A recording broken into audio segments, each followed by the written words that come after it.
kalian yang belum tahu dekolonisasi hutan itu apa, dekolonisasi itu bukan hanya soal sejarah penjajahan nih, tapi di mana warisan kolonial itu masih mengakar dalam negara kita yang mengelola hutan itu.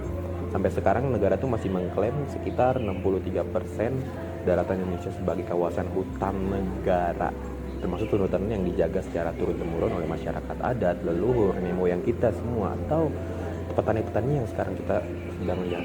Jadi bahasa B-nya gini, waktu Indonesia dijajah pada zaman kolonial, hutan-hutan itu diambil alih oleh para pemerintah kolonial sendiri.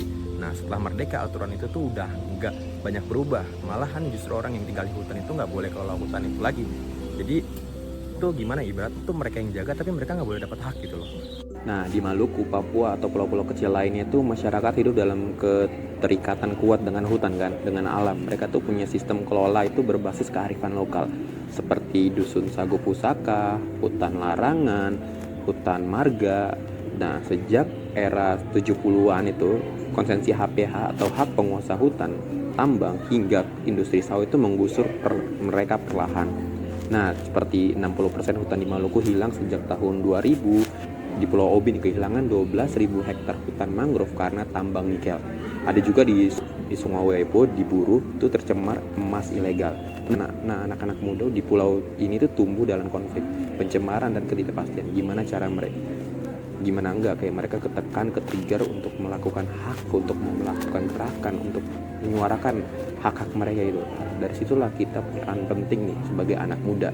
Nah, lalu apa yang bisa kita lakukan sebagai anak muda? Pertama, kritis terhadap kebijakan.